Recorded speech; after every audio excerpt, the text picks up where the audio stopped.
Bismillahirrahmanirrahim. Alhamdulillahil ghani 'anil 'alamin, fala yahtaju ila ahadin minal makhluqin. Ashhadu an la ilaha illallah wahdahu la syarika lahul qawiyyul matin, wa ashhadu anna sayyidana Muhammadan 'abduhu wa rasuluhus shadiqul wa'dul amin. Allahumma salli wa sallim wa barik ala sayyidina Muhammadin sayyidil anbiya wal mursalin wa ala alihi wa sahbihi wa dhurriyyatihi wa atba'ihi ajma'in. Amma ba'd. Yang kita hormati, kita muliakan para habaib, para alim ulama, serta para muhibbin, hadirin hadirat rahimakumullah. Puji syukur selalu kita haturkan kehadirat Allah Subhanahu wa ta'ala atas limpahan taufik hidayah, petunjuknya dan pertolongannya kepada kita, sehingga kita bisa berkumpul, bertemu kembali di majelis yang penuh berkah dan rahmat ini. Salawat dan salam atas junjungan kita Nabi besar Muhammad sallallahu alaihi wasallam dan seluruh keluarga, para sahabat, zuriat dan pengikut beliau ila yaumil qiyamah. Para muhibbin rahimakumullah, al-hikmatul hadiyata asyrata ba'dal mi'ati tsaniyah minal hikamil ataiyah. Qala al-Imam Ahmad ibnu Athaillah As-Sakandari rahimahullah wa nafa'ana bi'ulumihi wa asrari. Hikmah yang ke-111, ke-211. Hikmah yang ke-211 dari Al-Hikam, berkata Imam Ahmad ibnu Athaillah As-Sakandari rahimahullah wa nafa'ana bi'ulumihi wa asrari. La tanfa'uhu ta'atuk wa la tadurruhu ma'siyatuk, wa innama amaraka bihadhihi wa nahaka an hadhihi lima ya'udu alaik. Artinya, tidaklah bermanfaat kepada Allah itu oleh taatnya engkau, dan tidaklah memudaratkan akan Allah oleh maksiatnya engkau. Dan hanya saja Allah memerintahkan dengan perintah-perintah dengan taat, dan Dia melarang daripada ini kemaksiatan karena sesuatu manfaat yang kembali atas diri engkau. Itulah hikmah yang ke-211 ini. Berkata sebagian pensyarah Al-Hikam, Al-Haqqu ta'ala ghaniyun an a'malil 'amilin li'annahu munazzahun 'anil a'wadi wal agrad. Bermula Tuhan Allah Subhanahu wa ta'ala maha kaya daripada amalnya orang-orang yang beramal. Artinya Allah ta'ala tidak membutuhkan, tidak memerlukan kepada amalan-amalan orang yang beramal itu, karena Tuhan itu maha suci daripada mengambil faidah terhadap makhluknya atau mengambil keuntungan daripada makhluknya. Fala tanfa'uhu ta'atuk wa la tadurruhu ma'siyatuk, maka tidaklah bermanfaat kepada Allah ketaatan engkau, dan tidaklah memudaratkan kepada Allah oleh maksiatnya engkau. Jadi sama ada kita ini taat sama ada maksiat terhadap Allah, itu tidak ada sangkut pautnya bagi Allah manfaat atau mudarat itu. Wa inna ma amaraka wa nahak lima ya'udu 'alaika minal masalih wal manafi fid darain la ghairu. Hanya saja Allah menyuruh engkau dengan taat, menyuruh sembahyang, menyuruh kita puasa, menyuruh kita bersedekah, menyuruh kita naik haji, melarang kita maksiat. Hanya saja Allah lakukan demikian karena sesuatu yang kembali kepada diri kita, daripada kemaslahatan dan manfaat di dunia dan akhirat, tidak ada lain pada itu. Jadi keuntungan ibadah semata-mata untuk kita. 100% keuntungan ibadah itu kembali kepada kita. Tidak ada sedikit pun keperluan Allah Ta'ala dengan ibadah kita ini. Amaraka bitta'at liyuqarribaka ilai.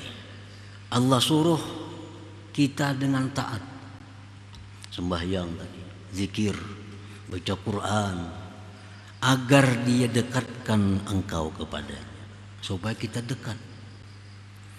Jadi Allah menyuruh kita dengan macam-macam ketaatan itu agar kita dekat dengan Allah. Karena kalau kita dekat dengan Allah, kita akan beruntung. Karena apa sebabnya? Karena Allah itu maha segala-galanya. Allah maha kaya, Allah maha kuasa. Kalau kita dekat dengan zat seperti itu, keuntungan akan datang kepada kita. Tidak usah dibandingkan kepada makhluk. Cuma sebagai contoh yang kecil, kita dekat dengan orang kaya, nyaman kita. Dekat dengan orang yang berkuasa, nyaman juga kita. Dekat dengan orang kuat, nyaman juga kita. Nah, jadi ini kalau kita taat, kita akan dekat dengan Allah. Allah tuh maha kaya, Allah tuh maha kuasa, Allah maha segala-galanya. Alangkah nyamannya hidup kita kalau kita dekat dengan yang maha kuat, kaya dan sebagainya tadi. Nah, jadi Allah menyuruh kita taat ini supaya kita dekat dengan Allah. Wa nahaka 'anil ma'asi lima ja'ala fiha min 'alamatil bu'di an hadrati, dan Allah melarang, mencegah kita dari kemaksiatan karena sesuatu yang Allah jadikan pada itu maksiat daripada tanda kejauhan kita dari hadrat Allah Subhanahu wa ta'ala. Namun kita maksiat, kita jauh lawan Allah.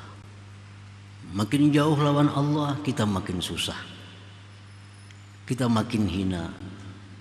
Kita jauh dengan orang yang mulia, kita akan semakin hina. Dan jadi itu sebabnya Allah melarang maksiat supaya jangan jauh lawan Tuhan. Nah, para muhibbin rahimakumullah. Nah, dicontohkan Allah memerintahkan kita bimuhafazatis salawat. Ini Al-Quran, wahafizu, jaga, pelihara sembahyang. Sembahyang ini ibadah yang paling pokok. Allah suruh kita memeliharanya. Jangan sampai ketinggalan, jangan sampai keluar dari waktunya. Itu arti menjaga. Wahafizu ala salawat. Nah, Tuhan kadang nyuruh sembahyang, tapi nyuruh jaga. Jadi bukan hanya sekedar sembahyang, tapi dijaga sembahyang itu, dipelihara. Nah, pelihara sembahyang, jaga sembahyang. Karena kalau kita sembahyang, banyak manfaat yang kembali kepada kita. Sedikit pun manfaat itu kadada kepada Allah. Kita mau sembahyang, mau kada Allah, kada ada urusannya. Kada ada manfaatnya bagi Tuhan, kada ada mudaratnya kalau kita kada sembahyang. Tapi ini untuk kita. Nah, apa manfaat sembahyang itu yang kembali kepada kita kalau kita bisa menjaganya? Pertama disebutkan mardatun li rabbik tabaraka wa ta'ala. Sembahyang itu keridhaan dari Tuhan kepada kita. Nah, kalau kita sembahyang itu dijaga, sembahyang itu dipelihara, Tuhan ridha lawan kita. Allah senang dengan kita. Nah, Allah bila senang dengan kita, siapa nak untung? Kita. Manfaat keridhaan Allah itu kepada kita.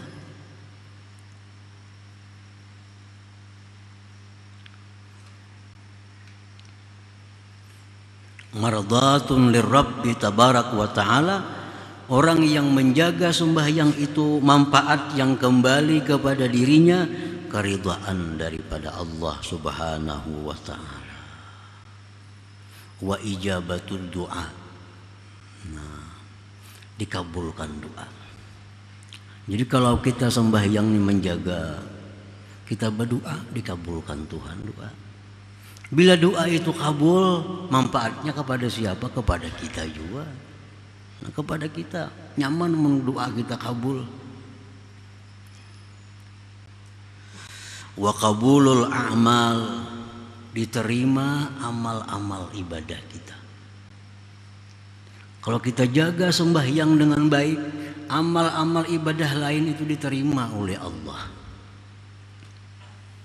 Nah, kalau sembahyang ini kada kita jaga, maka amal-amal lain pun umpat juga. Orang kada menjaga sembahyang, puasa ditolak Tuhan puasanya. Orang ini kadang menjaga sembahyang, penyedekah, sedekahnya ditolak oleh Allah. Orang ini kadang-kadang sembahyang, kadang-kadang kada, naik haji, naik hajinya mardut, ditolak oleh Allah. Karena sembahyang ini sentralnya. Nah, jadi manfaat itu kembali kepada orang yang sembahyang itu. Wa barakatun fir rizki, berkah rezeki. Nah, orang yang penyembahyang ini, artinya penyembahyang itu artinya orang yang sembahyang tepat waktu. Itu rezekinya berkah. Rezeki berkah itu belum tentu banyak, sedikit tapi berkah, apalagi banyak berkah. Nah, rezeki yang berkah inilah yang membawa kepada taat terhadap Allah. Duit ini bila 10.000 tapi berkah, maka duit ini akan membawa kita kepada ibadah. Nah, bila ada duit di kantong kita, duitnya kada berkah, maka duit itu akan membawa kepada hal-hal yang tidak baik, membawa kepada hal-hal yang maksiat. Kalau duit ini duit yang kada berkah. Nah, orang yang sembahyang, orang yang menjaga sembahyang, manfaat yang didapatnya adalah antara lain berkah rezekinya. Nah, nukar bajunya untuk taat kepada Allah. Nukar kendaraannya dibawanya taat kepada Allah. Apa yang ditukarnya berkah, sehingga selalu membawa kepada taat lawan Allah. Nah, ini berkah rezeki.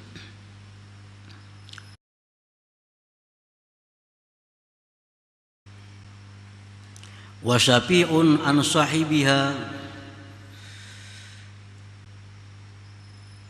dan memberi syafaat orang yang sembahyang itu. Sembahyang ini memberi syafaat lawan inya, baik menghadapi malaikatul maut. Nah, sembahyang ini memberi syafaat, baik menghadapi munkar dan nakir. Sembahyang ini memberi syafaat kepadanya.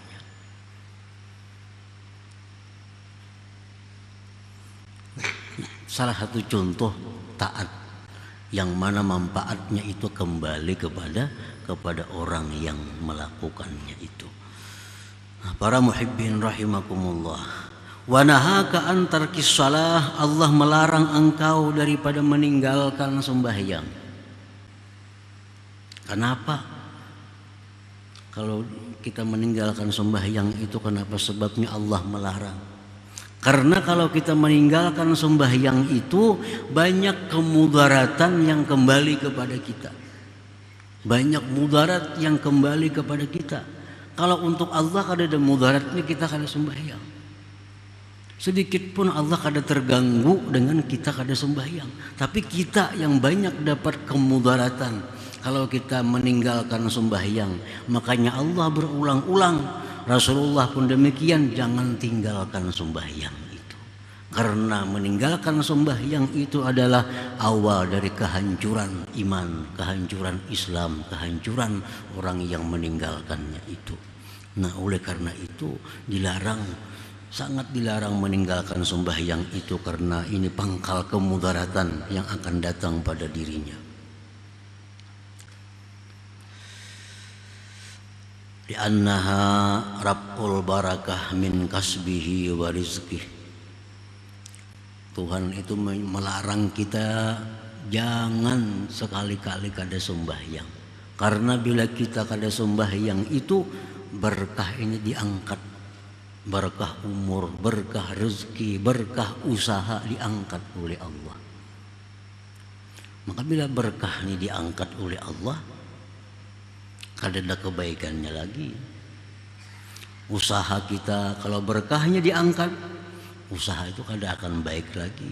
Rezeki diangkat berkahnya, akan membawa kepada kejahatan-kejahatan. Nah, itu orang kada sembahyang itu ditariki Tuhan berkah-berkah itu. La yuqbalu minhu sairul a'mal, tidak diterima daripadanya sekalian amal. Pemuasa orangnya tapi sembahyang banu kada. Kada diterima Tuhan puasanya itu. Orangnya penyedekah, bakal sedekah nomor 1, tapi kada penyembahyang, sedekahnya kada diterima oleh Allah. La yuqbalu minhu sairul a'mal.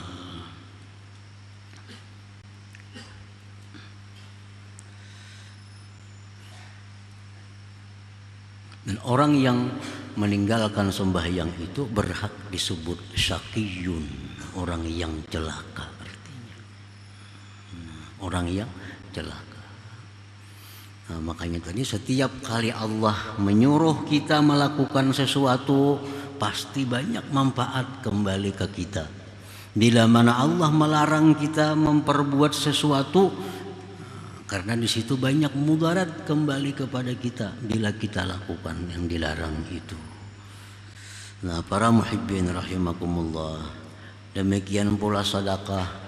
Berulang-ulang Rasulullah, Allah Ta'ala berfirman supaya bersedekah. Kenapa? Karena Allah mengetahui manfaat sedekah itu sangat banyak bagi orang yang bersedekah itu. Tathirul mal, mensucikan harta. Harta kita nih 1 juta bisi duit. Nah, kita sedekahkan sebagian, sisanya ini jadi bersih. Jadi bersih. Artinya harta ini ada waktu mendapatkannya itu dengan jalan-jalan yang kurang baik. Amun harta haram kada kawa dibersihkan dengan sedekah. Ini harta-harta halal juga cuma kurang bagus. Nah, harta halal juga cuma didapatnya dengan jalan bersumpah umpamanya. Nah, itu kurang bagus. Supaya barangnya ini laku bersumpah-sumpah. Nah, itu merusak barang, merusak rezeki itu. Nah, dengan disedekahkan maka itu jadi bersih.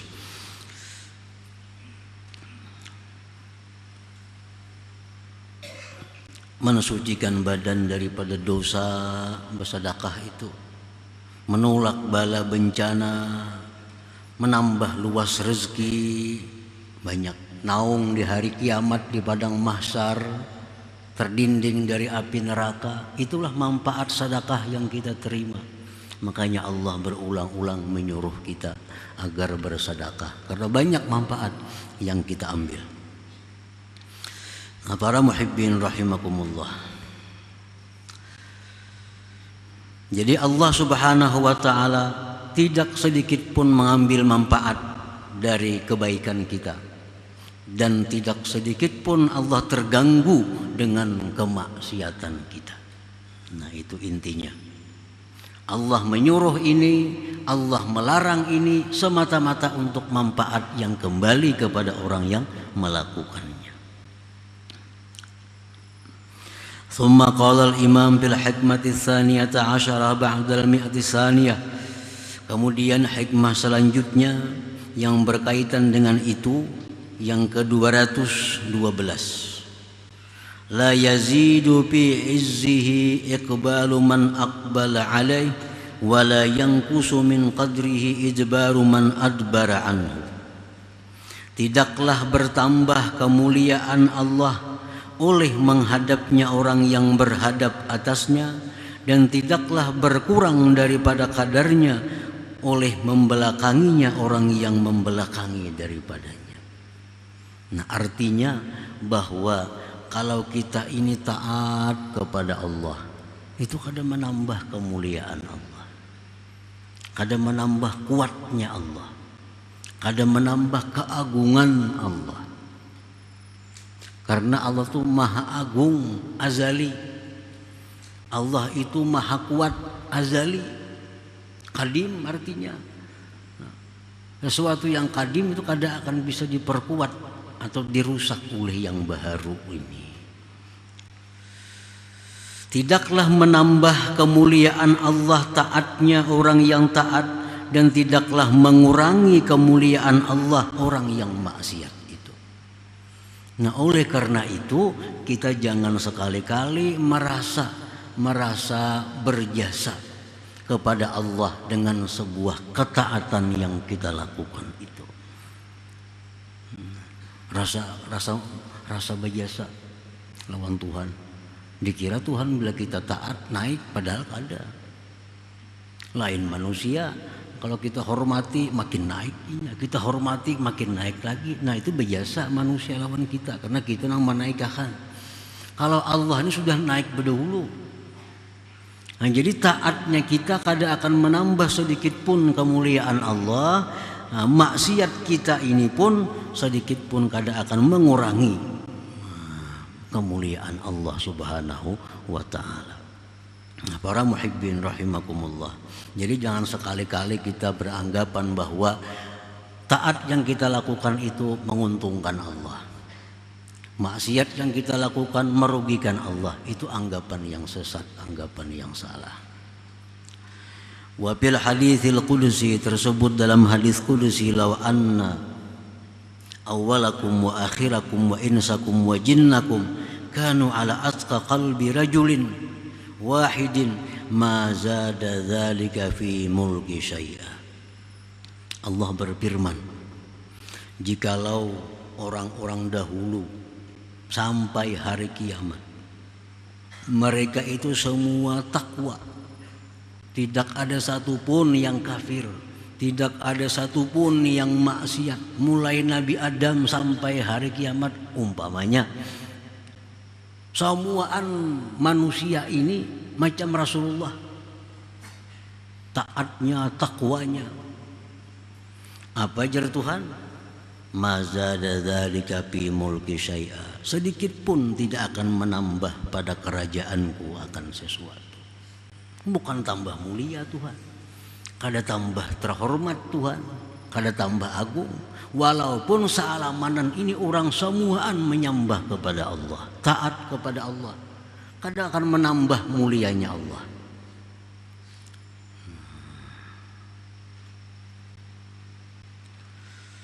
Walau anna awwalakum wa akhirakum wa insakum wa jinnakum kanu ala abjari qalbi rajulin wahidin ma naqasa dzalika min mulki syai'. Kemudian lagi ujar Tuhan, andai kata mulai Nabi Adam sampai hari kiamat, baik manusia ataupun jin, semuaan itu maksiat kepada Allah, macam Fir'aun.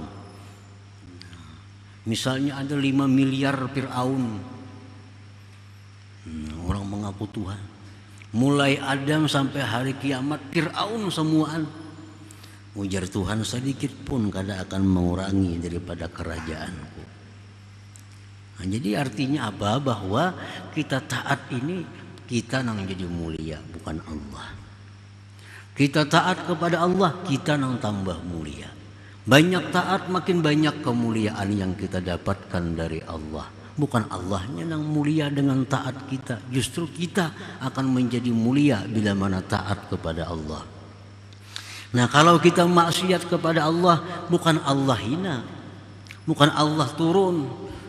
Kalau kita maksiat kepada Allah, justru kita yang hina, justru kita yang hancur, justru kita yang jauh daripada Allah Subhanahu wa ta'ala. Kalau Allah sedikit pun kada akan terganggu dari dengan kemaksiatan kita.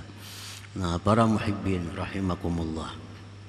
Jadi dua hikmah ini 211 dan 212 ini berkaitan satu dengan yang lain. Yang pertama tadi menunjukkan bahwa taat kita tidak menguntungkan Allah, maksiat kita tidak merugikan Allah, tapi kita yang untung bila taat, kita yang rugi bila maksiat. Kemudian selanjutnya hikmah yang 212 ini, kalau kita taat, Allah kada tambah mulia. Kita maksiat, Allah kada akan kurang kemuliaannya.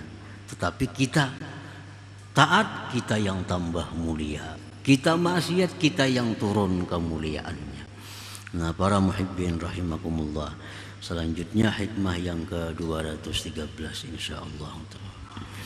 Ya Allah biha, ya Allah biha, ya Allah bihusnil khatimah. Ya Allah biha, ya Allah biha, ya Allah bihusnil khatimah. Allah biha, ya Allah biha, ya Allah husnil khatimah. Faya yarjuna minhu syafa'atan sallu alaihi wa sallimu taslima. Allahumma salli wa sallim